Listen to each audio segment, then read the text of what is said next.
I got inspired to use sand again that I used in the past. I go through phases where several years ago, when I first met you, I was working a lot with sand, and then I fell off the wagon, and because I'm always creating new ways of doing things and experimenting with new ways I can make an OG.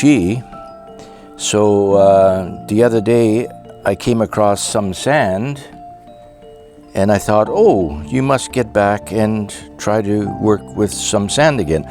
So what I've done with this one, I've got two different colors of sand at the apex here, and I buried a large quartz crystal in here, and I put some selenite and some black tourmaline. You can't see them, they're buried in the apex here. And then I've got two pocket OGs, and I've added extra crystals on the four sides. And I've also started to include a little more organic seashells in there, which is efficacious, which is good to put a little. You can put leaves or seashells or something organic in there. Is not only aesthetically pleasing, but I think it also helps energetically. So I finished this here yesterday, and I'm quite pleased how they turned out.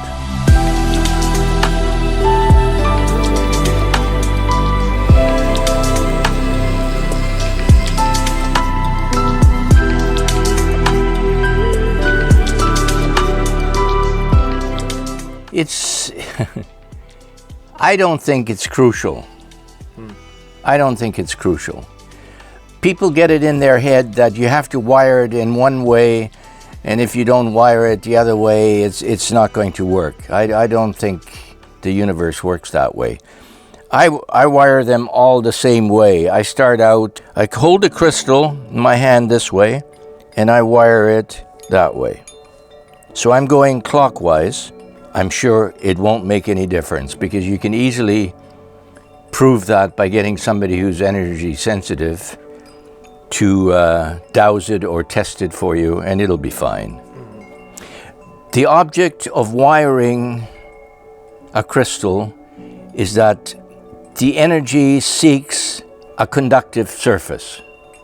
And since the wire is conductive, and energy is moving all the time, it will move up towards the apex. The shape of a pyramid helps the energy come to a sort of a focus too. But remember, it's not still.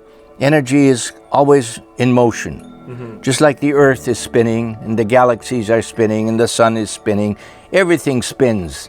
Atoms spin, electrons spin, but we keep thinking of them as being something solid or particles, but they're not. They can be both.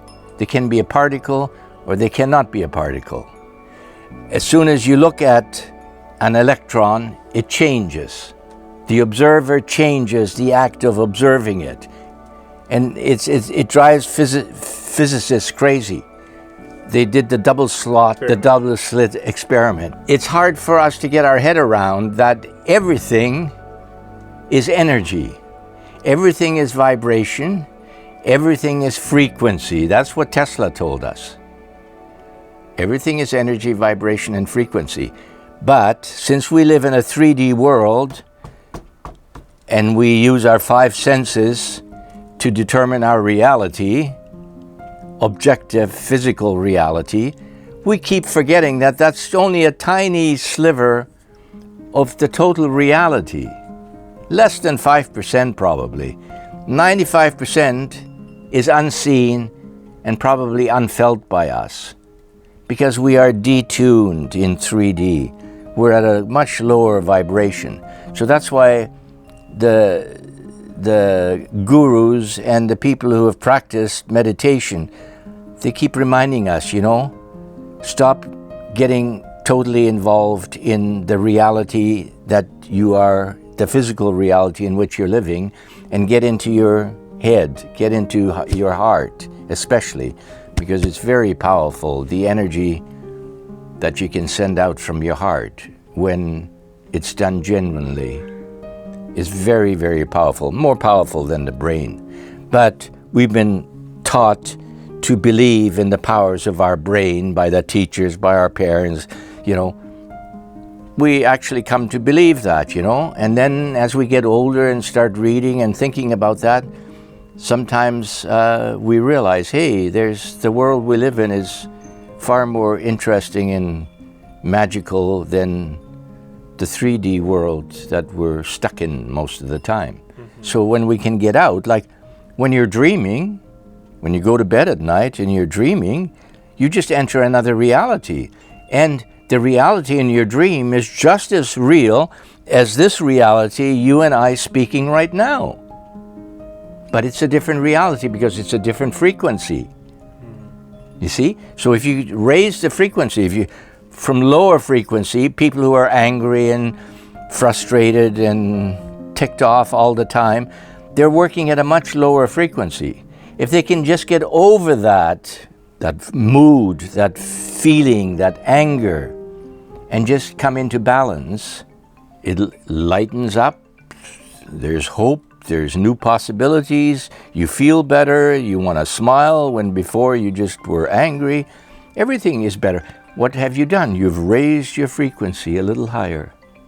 And you don't have to raise it very much higher, just a little bit higher, and it will make a difference and you will notice it. But if you can shift it even higher, you will notice it even more. Try to get out of your head, try to get into your heart a little more. And nobody's teaching us that. You know, everybody's telling you, stay in your head, figure things out, your head.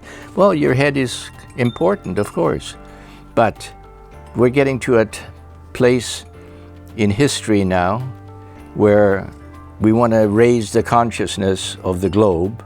And as more and more people come into a higher consciousness, everything will change around us for the better. It will get better, absolutely. But before it gets better, we have to go through some troubling, terrible times perhaps, but things are going to get better, absolutely. And this OGs help to raise the energy of your living space. And the energy and the frequency doesn't just stay in your place, it radiates out for half a mile or more, a mile. Who knows? Nobody knows. But the energy far goes out because frequencies, there are no limitation to a frequency. You can't say that the frequency goes here and over here the frequency stops. It doesn't work that way. Think of Wi-Fi. It goes everywhere.